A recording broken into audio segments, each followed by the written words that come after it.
Alright, well, this is the next night. There's the new belt. Just got grease on my finger. Love that. So it wasn't all that bad, I guess. Basically just shimmied it around every belt on every shaft.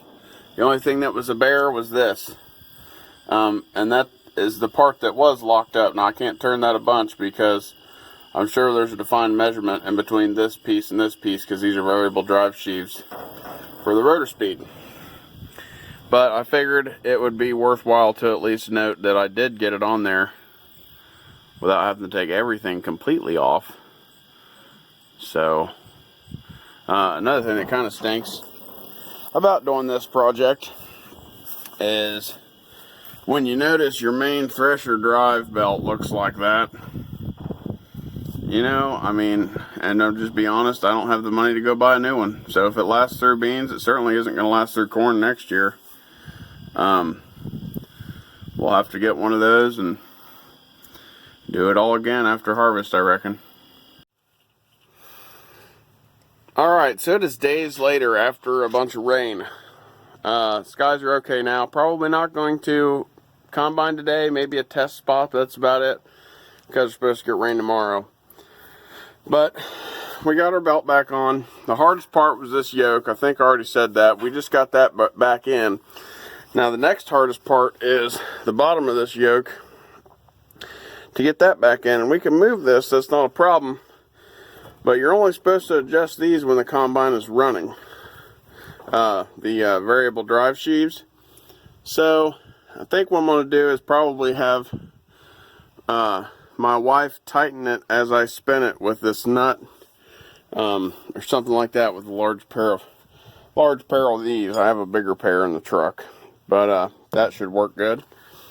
Now, yeah, so we got this belt on. That's for the radiator fan, or the radiator screen. That was a pain in the butt because it has like a cam lock. See that cam lock? There's one on the other side too. Well, the problem is the nut that's closest to that circle piece that's up against that little tiny bar it's real thin. So to get a 3/4 inch wrench in there was almost impossible without turning the nut that was on the outside. But we got it with some persuasion from a pry bar. Yeah, and I'm standing here and I keep seeing something drip from the bottom of my greasy old engine in this thing. And it looks pretty wet. Oh, there it went. Yeah, so that's something else I'm going to have to look at. Alright, so now that the sky looks like that, if it's focusing on it, we got all the belts back on. Remember, I noticed something dripping. I had a heater core hose right there that had a split, so I just cut a piece off of it and slid it back on. And I don't have enough coolant to fill it up. I only had a half a gallon on me. So we'll have to come back. But like I said, we're not going to be doing any of this, today anyways, because of the way the sky looks, and the forecast says it's supposed to rain in like 10 minutes according to our phone. But yeah, I'm going to get this thing started up, and we'll see if we can get the thresher going. Alright, well, before it starts raining on us, actually you can see the clouds are rolling in. They're actually coming from behind where you're looking. I'm pretty confident the machine will work, and if it doesn't, oh well. I still want this to work because I can use this on the other combine, believe it or not. So I looked in the manual. I do have a manual that's actually for the other combine, but it goes with this head as well. Wing nut that goes here holds a piece of angle iron bracket on that holds this cable. So I'm going to make a bracket for that cable. I've got this. This is just some scrap steel. These are brackets that hold an automotive lift together when you buy one. No, I didn't buy it. I kept them from work. They were just going to throw them away. So I need 10 inches long piece. What I'm trying to do is utilize one of these holes so I can put a hose clamp through that hole to hold the cable on the other side. And then I've got some drill bits and a drill to drill the locating hole and the wing nut hole, the stud mount and the locator stud. But I'm just cutting the welds off. I'll knock this piece out with a hammer, get something I can use and hold over there and take some more measurements. And then, yeah, then hopefully we can get that working properly. Alright, so I got my bracket cut to length. I made a mistake, and see, if you look right here, right where my pinky is, I cut it right on a hole. The problem is I cut it on the wrong hole because I needed the hole on this side, because basically the angle needs to sit on there like that. And you know, well, when you stand it up like that, I cut the hole on the wrong side. No big deal. I can drill a hole down here. Now, so I took measurements for this thing right there, and so I drilled that hole, and let me show you how I marked it. I put grease on the end of that stud, held it very carefully, and pushed down. So that's where my pilot hole needs to be, I'm calling it. So like a locating stud. So let me get that drilled out, and we'll go from there. Alright, so there you have that. It's pretty good, close enough lineup for me. I mean, I'm satisfied. So if you look at kind of what I got going on, what I was going to do with that hole, you know, the cable will lay on here. I'll drill a hole wherever I'm satisfied, you know, because I still have to figure out where, like, the bottom would be. I'm thinking it's still going to be back here somewhere. I'll drill a hole through it and run just a hose clamp or two, you know, and cinch it down that way. There shouldn't be a giant amount of pressure on this. All it does is move this little turn plate with the contacts on it. So I guess let me get that done, and we'll fire this thing up and see what it does. I don't know, the sky kind of cleared up. I might try picking some. If I do, it'll just be something small, because I still got a bunch of corn stalks shoved up in the sieves. I'm not really sure. I asked Jacob about that. He said that it just happened, so I didn't get a whole lot of clarity. But reused Jacob's twine for this cable from when we took it home, and got it ran. And that's the only hose clamp I had available. I just grabbed it real quick, so I grabbed me some sticks and shoved in there, but you get the idea. I mean, easily adjustable if I have to. This is plenty good and tight. Yeah, let's get this thing started up and see what we can figure out. Alright, we'll let that warm up a little bit, I guess. Hopefully the thresher holds. Oh, gotta pick up my starter. The button works. Solenoid is bad, it sticks sometimes, but the main problem is the choke cable's broke. So I have to go back there and manually choke it. And my charge light's on. And something I don't think I put in one of the other videos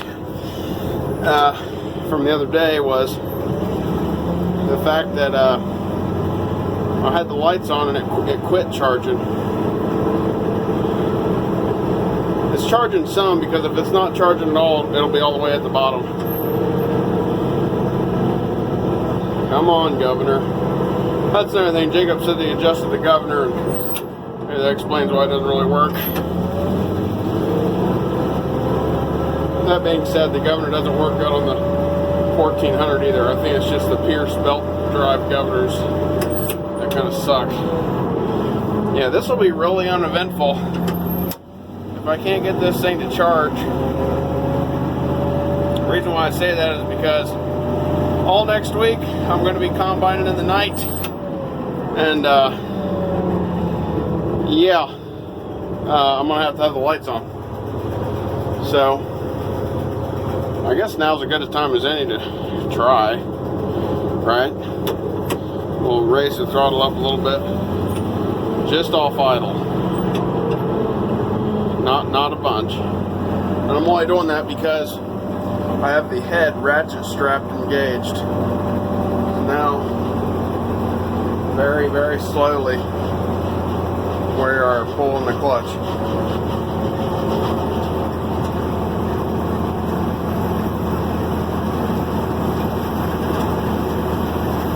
I still don't have any tack for the rotors, which sucks. But everything's engaged, so let's go see if the thresher's moving. I have the reel turned off. It'll start if I move it. Maybe. Well, that's not any good at all.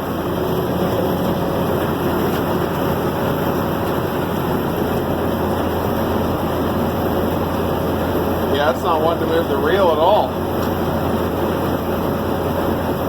I'll tell you what though, the other day the reel lift wasn't working either. Sorry for the bad camera angle there. So my reel was working and I just slowed it down and shut it off. Now I can't get nothing. I don't think I'm low on hydraulic fluid again. Sit there and smash on the pedal a bunch, see what that does. It doesn't look like it's doing anything. What fun. Well, fellers, it would appear we got some success of some kind. I guess I should put the shields back on before something flies off and hits me. Oh yeah, getting some of that material out. I see some corn material. The rest that's hay. Yeah, so the good news is the coupler I didn't have screwed in all the way. The bad news is, if you watch really slowly, that reel is drifting down.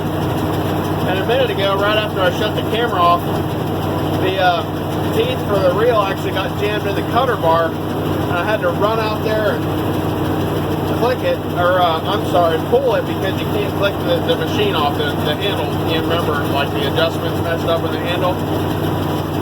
But the reel does not raise and lower even either. Watch. Now watch it going down. Right side goes down way before the left. Just cycle it some, see what that does. Alright, well, now I think what we can do, okay, auto head height is working. Of course, I've got it adjusted like all the way down right now.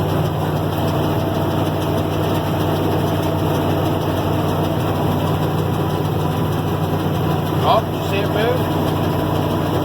Up, up, up.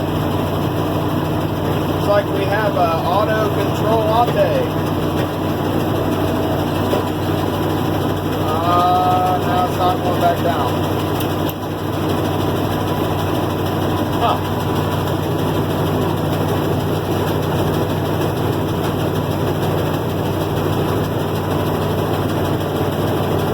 That's okay. I think we just gotta get the adjustment set. Yeah, I like that. If I want it down further, I can put it down further. I'll probably just leave it an inch or so, a couple inches off.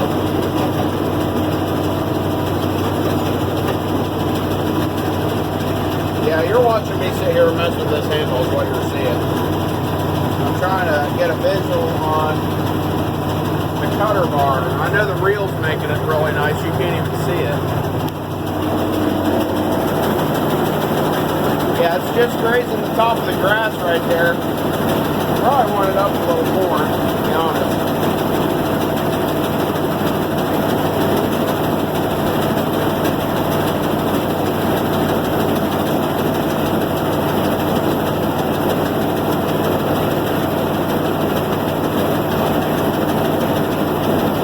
I think that's sticking it the wrong way. I don't know.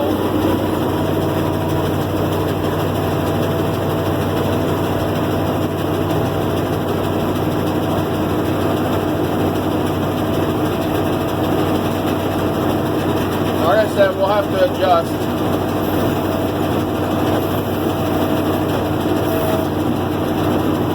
Now see, that should have brought it up more. Oh well, I guess I'll just mess with this when, you know, when you're not sitting here watching. Well, I think I figured out why that, the fume reel is drifting down. Watch this, it's cool. Oh yeah. Nothing a compression fitting can't fix, I reckon. Let's check this side. I didn't even look over here yet. That side's looking good. Yeah, we'll have to get that taken care of. I also got a leak down here. Oh yeah, you see that piddling? That's the best. That's tire shine. That's auto tire shine is what that is. It's great. Alright, well, and then that happened. Yep. So, pulled one off there just a little bit. It's okay. You only need like 4 out of the 500 that are on here. Sorry for the language. But, yeah, so we got these 2 leaks. I need a hose right here. The coupler, it's bad. You see somebody already replaced the other one, so we'll just replace the old one. It's cracked up. This one has a leak someplace in here. I'm not really sure where. My first thought was, okay, I'll just cut it there, put a compression fitting, cut it there, put a compression fitting, and then I got to looking and I was like, well, and I measured, I could probably just get a 6-foot piece of line and do that. But I'm going to pop this connection off real quick and make sure it's not some weird pipe fitting thread, because I know the cylinders underneath are, and that's a special hydraulic hose it takes for the cylinders, at least that my local shop can't do. And I want to make sure these aren't. So, yeah. If you watch to the end, I appreciate it. If you like what you see, give me the thumbs up. You can subscribe if you want to come back for more. And I appreciate it. Next video, I guess we'll be fixing these leaks. I've got about an hour to get where I need to go to get that hose made and get the brake line. So, till next time, we'll see you.